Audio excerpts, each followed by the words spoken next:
بعد میں ڈریں گے. جس طرح آپ کو پتہ ہے 9 مئی کی بعد 21 جولائی کو میرا چھوٹا بیٹا جو اس کی عمر اس وقت بمشکل 8-9 سال تھی اس کو اٹھایا گیا.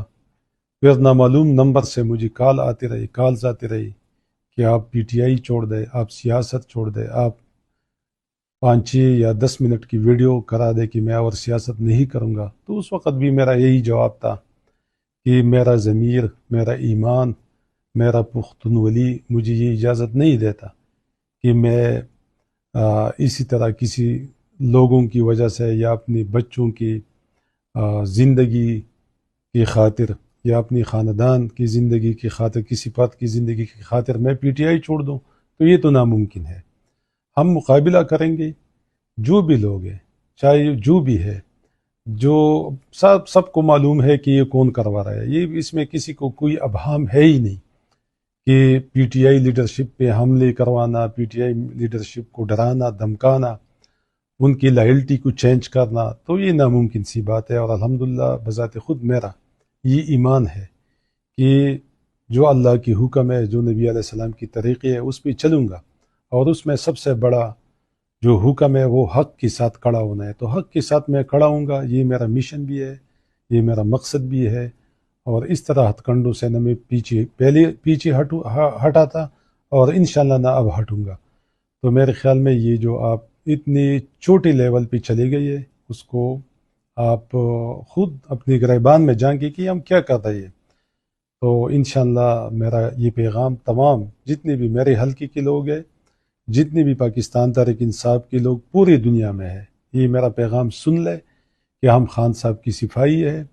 اس طرح کے ہتھ کنڈوں سے نہ ڈرنے والی ہے اور نہ جھکنے والی ہے اور نہ خان سے جدا ہونے والی ہے. تر مرگ یعنی موت تک، جب ہماری جتنی ہماری سانسیں ہے، اس موت آخری سانس تک ہم خان صاحب کے ساتھ کھڑے ہوں گے.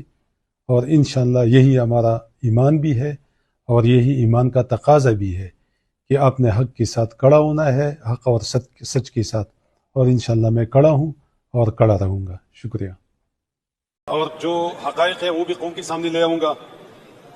اور جو کردار ہماری سیکیورٹی فورسز کا اور خاص کر D G I S P R کا، جنہوں نے مسلسل 2-3 پریس کانفرنسز کی، جس کو میں سیاسی پریس کانفرنس کہوں گا، اور پھر ہر پریس کانفرنس میں وہ پاکستان تحریک انصاف کی لیڈرشپ کو ٹارگٹ کرتے ہیں اور پاکستان تحریک انصاف کو ٹارگٹ کرتے ہیں، ان کی کارکنانوں کو ٹارگٹ کرتے ہیں.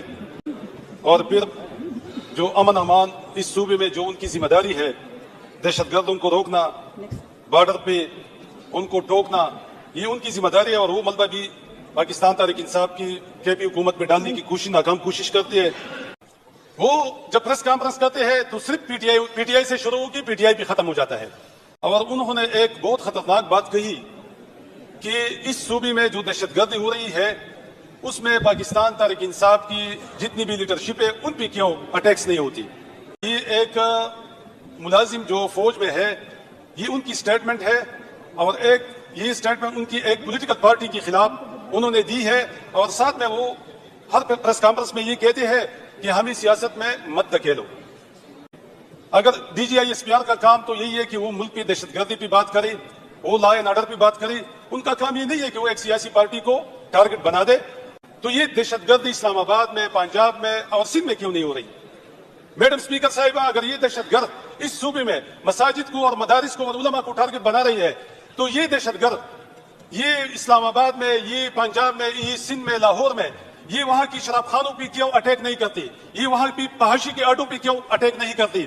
یہ وہاں بھی جو نائٹ کلبز ہے ان پہ کیوں اٹیک نہیں کرتی؟ تو اس صوبے کے عوام، یہ پختون یہ بھی پوچھنا چاہتی ہے کہ اگر یہ دہشت گرد کمیٹڈ نہیں ہے اور ان کو کوئی لے کے آیا نہیں ہے تو یہ وہاں بھی کیوں عملی نہیں کرتی؟ وہ بھی ہماری بھائی ہے، ہماری پاکستانی ہے. لیکن پھر اس صوبے کے عوام میں جو احساسی محرومی ہے، اس صوبے کے عوام یہ پوچھنا چاہتی ہے کہ اگر یہاں کی مساجد پہ حملے ہوتے ہیں تو وہاں بھی نائٹ کلب اور وہاں بھی فحاشی کے اڈوں پہ کیوں دہشت گرد حملے نہیں کرواتی؟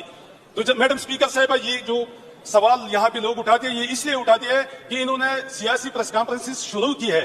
تو جب یہ سیاسی ہوتی ہے تو پھر ان پہ تنقید بھی ہوگی اور ان کو لوگ جواب بھی دیں گے. اور بھی انہوں نے کہا تھا کہ یہاں پہ لوگوں کو ہم اس باڑ میں اس کی ڈیوٹیاں لگائیں گے.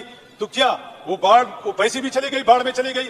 اور کیا وہ ڈرون کیمرے بھی ناکام ہو گئی؟ اور کیا وہ جو انہوں نے ایک 1200 چیک پوسٹیں بنائی تھی وہ کدھر گئی؟ تو یہ دہشت گرد کہاں سے آتی ہے؟ دہشت گردوں کو روکنے کا ذمہ ان کا ہے، یہ صوبائی حکومت کا نہیں ہے، کیونکہ بارڈر انہوں نے سنبھالنا ہے، ہم نے بارڈر صوبائی حکومت نے نہیں سنبھالنا۔ تو ایک چوری اور اوپر سے سینہ زوری۔ تو عوام میں اتنا شعور ہے کہ وہ یہ بھی جانتی ہے کہ اس دہشت گردوں کو لاتا کون ہے، ان کو یہاں بھی بساتا کون ہے، اور ان کو یہاں بھی کارروائیوں کے لیے کون مواقع فراہم کرتا ہے، ان کو سپورٹ کرتا ہے کہ وہاں بھی جا کے حملے کرے۔ اور یہ خود ایڈمٹ کروا رہی ہے کہ اس سال ہم نے 14,000 چوٹی آپریشن کی ہے۔